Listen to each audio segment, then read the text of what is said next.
Bonjour, bonsoir, chers amis, chers internautes. Vous qui nous suivez dans Congo Vision TV et dans notre chaîne YouTube, ainsi que dans le Facebook. Aujourd'hui, vraiment, nous avons le réel plaisir de venir au-devant de vous. Après tant d'années, tant de jours, tant de moments, tant de mois, nous revenons encore juste pour vous annoncer et vous parler de quelque chose qui évolue dans le monde pour le moment et qui dérange un peu notre société africaine et puis notre communauté et même de l'international ainsi que des nationales. Et aujourd'hui, je viens vous présenter ces dossiers au nom de Ici Report, Ici Reporter. Alors, sans plus tarder, pour notre bande émission Nabiso, Nandenge Boyoki, Nabengamina Kombo ya Beni. Je suis basé aux États-Unis d'Amérique, précisément, là où j'habite. Et pour la journée à l'élo, et c'est Pélissi Ngaï, aux frères et sœurs congolaises et congolais, où vous allez partout dans le monde, où vous allez Kolanda Biso dans la journée à l'élo, bonsoir. Et bonjour selon le temps que Boyambi Biso na banda kunabino, tombeli bino boboto kinyape ezala na bino. Tokolobela muke concernant des arrestations et des dérangements oyebandi déjà kokota na kati ya mboka na biso na kati ya RD Congo, RD Kinshasa. République démocratique du Congo, précisément capitale Kinshasa.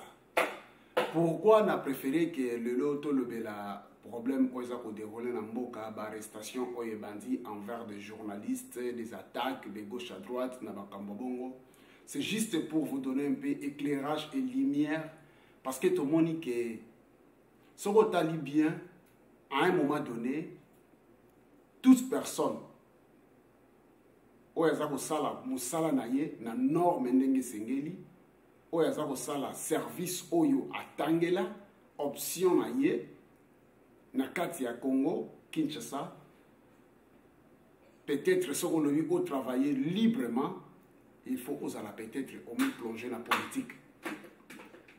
Au tiki option oyo tangela ki na classe, ok on mi kotisa na politique. Ce qu'on mi kotisi na politique et que tu acceptes des inacceptables, là, au commun de sécurité.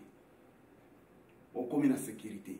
Mais ce qui au lobby, au la politique, au tout le monde a l'élo, que politique républicaine, tu finiras toujours à avoir des problèmes.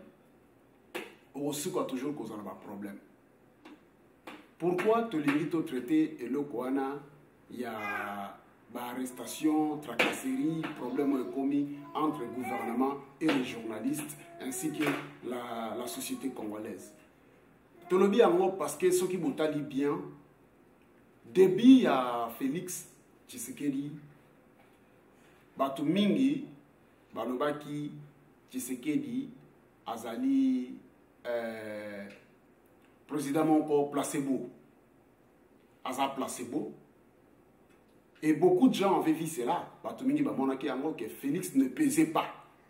Il ne pesait pas au moment où Azwaki mandat naye, tout au début, Félix ne pesait pas. Oui, tout le monde avait vu.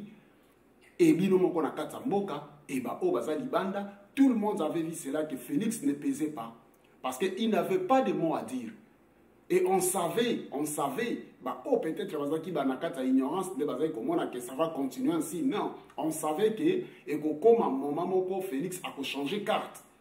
Parce que a déjà fonctionnement ya présidence ndenge zalaka, a déjà ndenge ni pays fonctionnaka, a déjà oyaye 4 5 10 personnes oya ko pistonner bango pour bazala à mesure ya ko pesa information sans que ait passé par le chemin ya oyo prédécesseur na ya tikaki.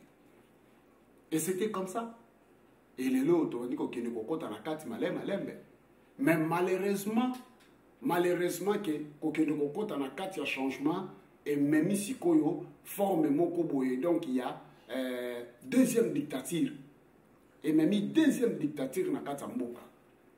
Pourquoi même deuxième dictature? Ceux qui ont mis point à dictature, Dictature autre ça ko traverser ngo lelo ezali dictature kaka ya présidence té.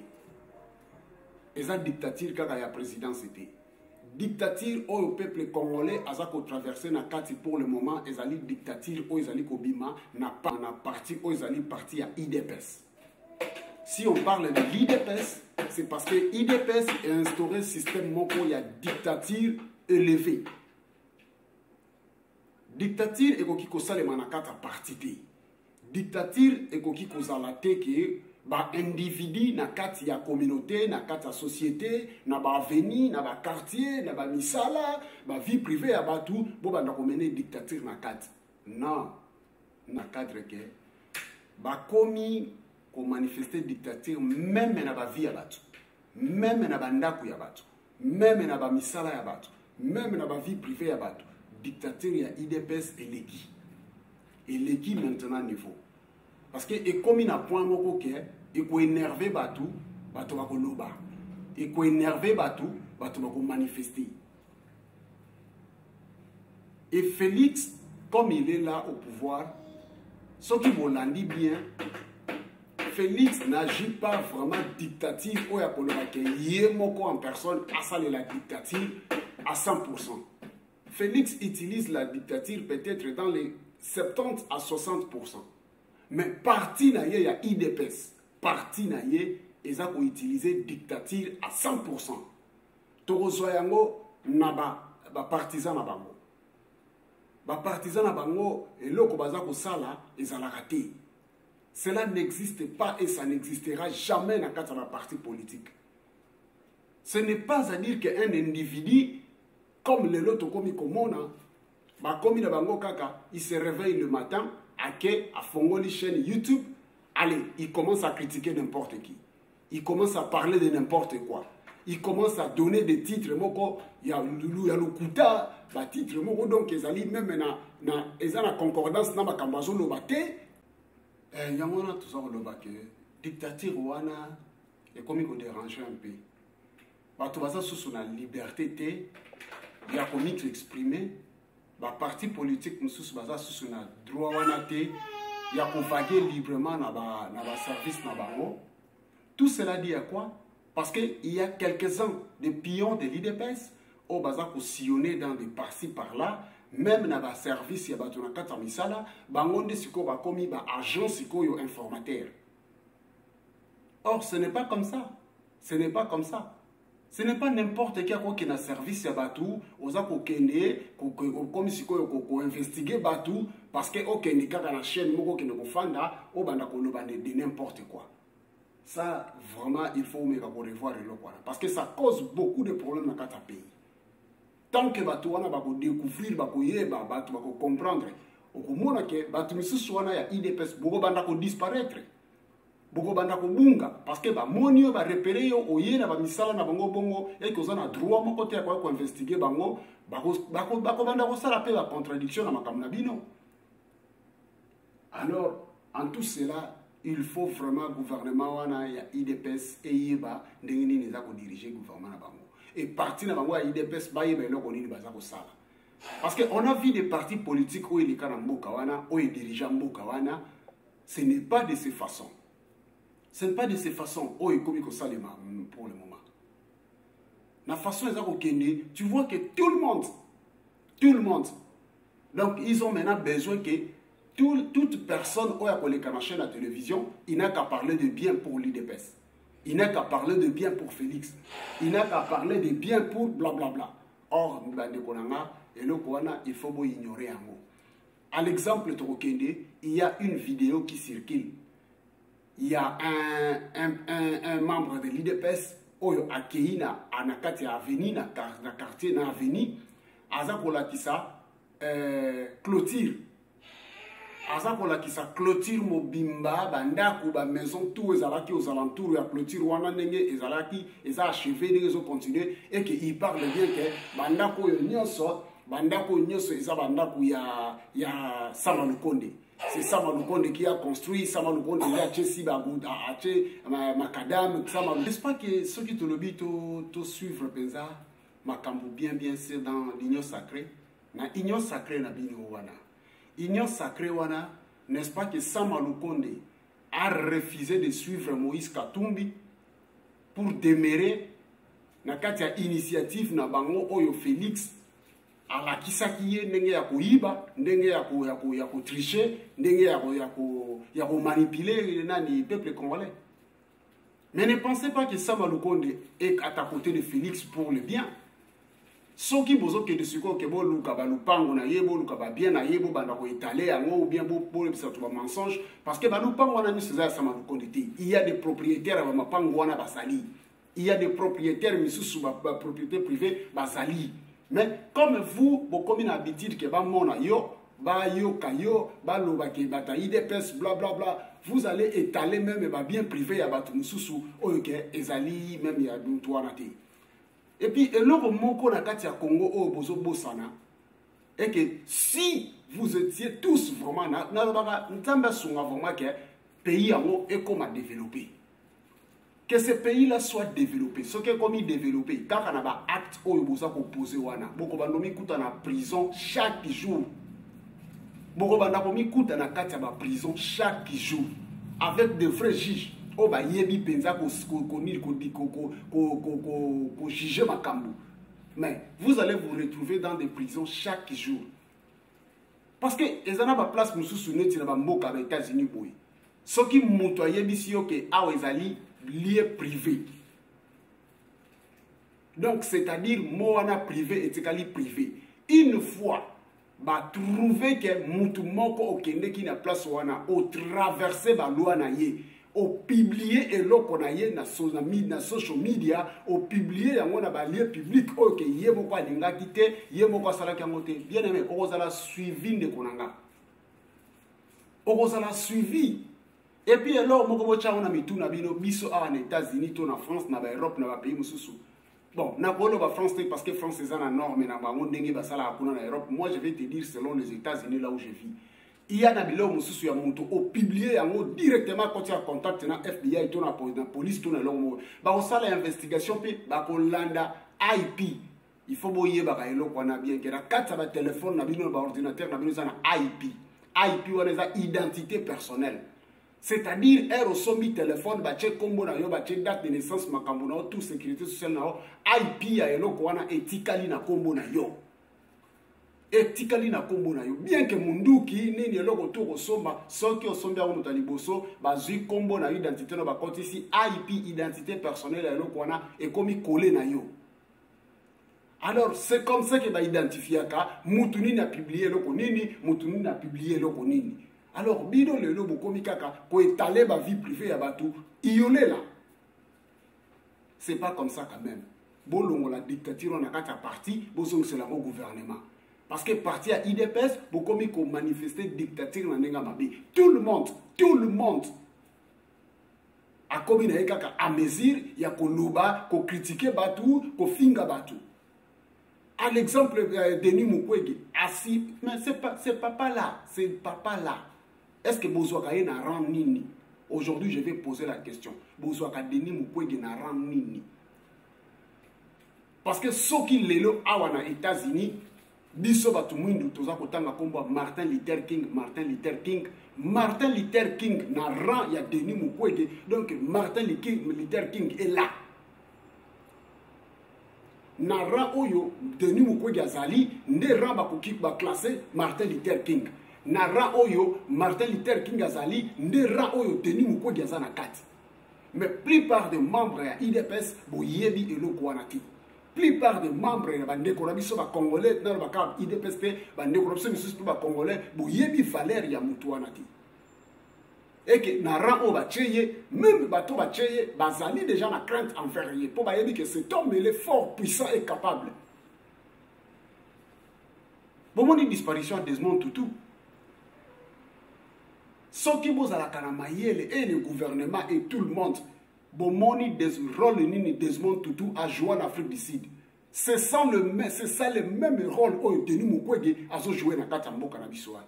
Mais vu que tozaka kabatu o que tozaka eloko nyoso ka dénominateur commun, tozo soyé papa wana Denis Mukwege un prix Nobel de la paix, tozo soyé tozo mêlé avec le membre les combattants de l'IDPS et de tout le monde là. Non, respectons quand même Batou. To respecter quand même Batou. To longo la dictature politique au lieu de gouvernement et comme ça les parti. Ça gêne. Ça gêne. Les lots, les journalistes sont commis étouffés. Donc, Bolingibo étouffé les journalistes. Tandis que vous oubliez qu'avant, c'est vous c'est vous qui avez besoin des journalistes. C'est vous qui aviez besoin des journalistes. Qui cherchait les journalistes? Qui cherchait la caméra? Qui cherchait l'appareil photo? Ce n'était pas l'IDPS. C'était l'IDPS qui cherchait en fait que l'image de Bango et Bima. Bamona nege bazako kanga, bamona nege bazako beta, elo ko bino moko ko provoquer, mais bolingi ke bato va filmer bino pour ba bimi ça va de voilà comment on torture l'IDPS. Mais si quand même on peut revenir derrière pour ba papa nyo sona mama na mwasi na bana bazali banda basonola ka ndenge mususu mere ba koti na kata ndako bakangi porte balingi balala papa na mama basonola ka ndenge mususu ba conseiller rapi bana na ndenge mususu. Même s'il y a un problème, Libanda, papa, toi, Jean-Jacques, précipite vite à la maison, rentre à la maison. Rentre à la maison. Moi, je dis que papa va m'étonner. Mais, besoin secrétaire général Nabino, on ne sait pas. Il y a mon secrétaire général, il faut discuter avec les membres de la partie. Il faut discuter avec les combattants. Mais c'est quoi? Mais au Yoka na social media, na YouTube, tunabino, baza koloba ebele, dans la partie privée. Dans la partie privée. Et puis, ce boye bango que beaucoup de zéros. Ce boye bango te beaucoup de Congolais.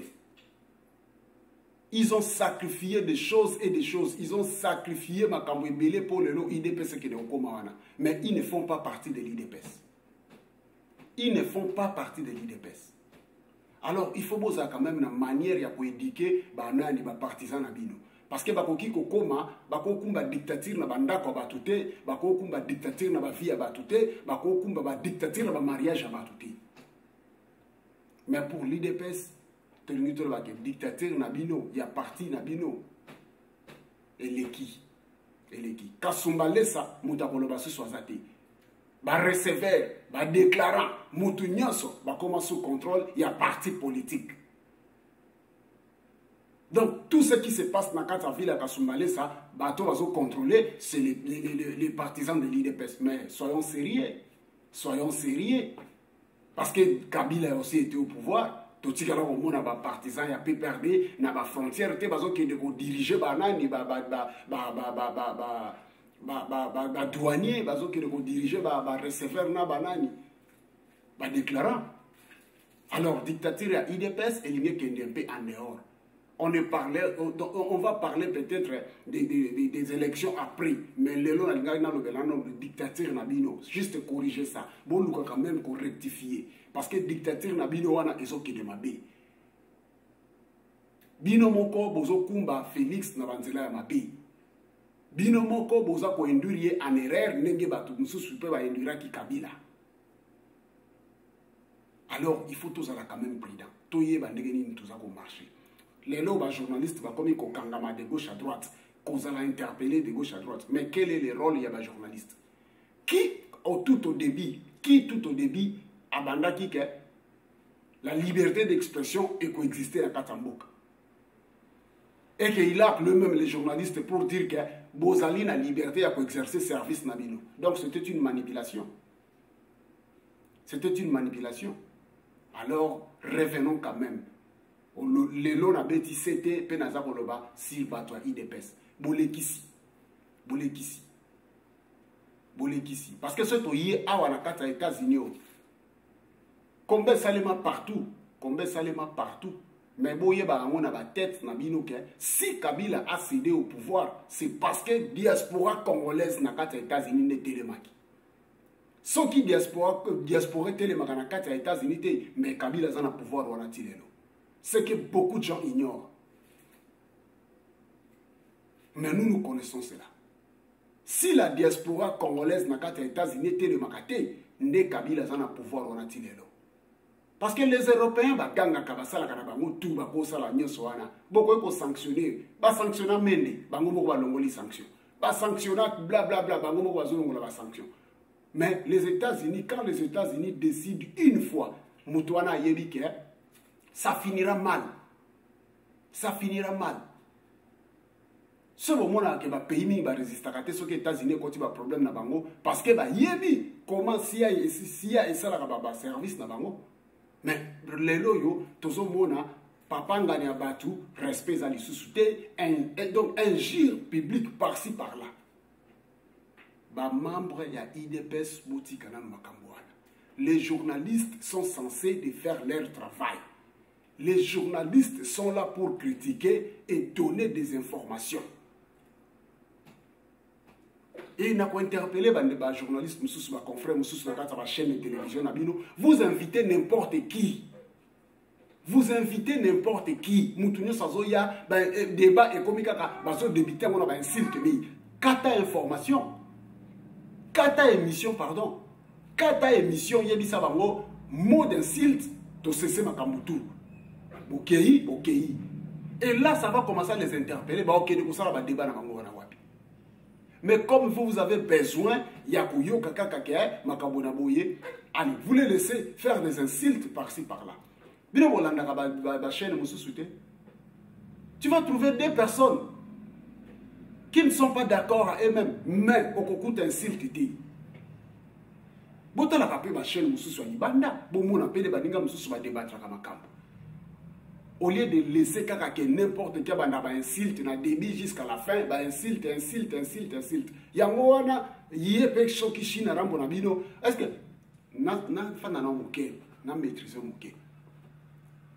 C'est une personne qui te dit que Congolais ne soit pas été. Congolais ne soit pas été. Comment ça se fait la été? Parce que c'est que la mutute et ça n'a été. Donc, quand il y a non, excusez-moi, na linga kate, na mona présence dans yo pembeni nanga, alors accueilli yo pokei. Et c'est de la même façon que les loba congolais va comme marcher na Kabila, na Joseph Kabila. Oui, mais boimona ka acte ya silence à Kabila. Est-ce que boimona ka acte wana ya silence à Kabila? Ça dit beaucoup. Ça dit beaucoup. Dans la société nyonso, silence ya Joseph Kabila et Lobaka Mingi. Parce que un homme doit être comme ça. C'est ça un homme qui garde le silence devant un fait accompli.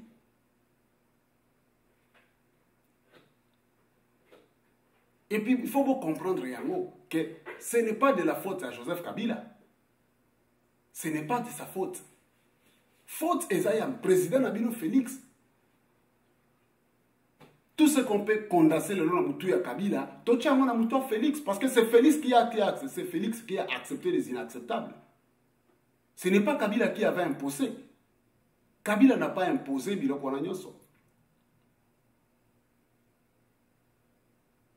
Alors, le lot Tokomikaka, coïncidé, bah papa yabatu, bah ninga yabatu, bah maman yabatu, bah autorité mboka, n'importe qui a commis capable ya kosala moi informational, moi news, moi elo comme boye, allez, aboua qui dans social media, bah tu peux aké kola nango. Non, ça gêne. Ça gêne. Il y a moi là-bas qui n'a pas tant le lot, n'a pissé là quand même elo koala. Parce que ça fait longtemps, nazala rasus na vidéo vraiment ça va émission parce que ça nous a fatigués et fatigués depuis que Félix a accepté inacceptable. Tout le monde n'a pas eu Sabino Peloko, n'a pas eu si vous avez un bagage intellectuel, na compréhension, le jour où Kabila a pouvoir, après 2, 5, 6 mois, Kabila allait se retrouver devant la CPI. Il sait très bien que son qui a pouvoir sans que accord Moko Boye Salema, Kabila allait se retrouver devant la CPI. Mais qui a échappé la CPI dans le Carré? Qui l'a fait échapper? Question mark, posez-vous la question. Alors, Yamoana, Et là, on a étalé ma vie privée à Batou. Si Sama Lukonde a accepté Kotika la nakati ya union sacrée, c'est parce qu'il y a mon qui va intérêt na ye, à mon qui n'enge Félix à la qui est chemin au Iba. Soyons clairs. Parce qu'en ce moment-là, Sama Lukonde a coûté qui va 2 millions, 5 millions, 6 millions, et ça ko Iba, mais ça ko bunga. Yé pas moni moi na maman, place on a pour la chango ka boité. Parce que awa boye, libo dans la mobimbe konginda. Yango wana zongindi sa famille na ye. Alors ceux qui bomoni ba clôture, n'allez pas nous présenter des choses que boza ko bato comme baza ba ignorant, comme bato baza ba bête, comme bato ceux bato batangati. Pour nous présenter des choses oyo, boza ko compliquer mito a bato.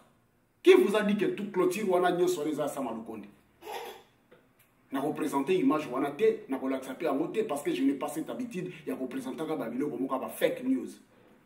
Alors à la prochaine, tu reçois deuxième document.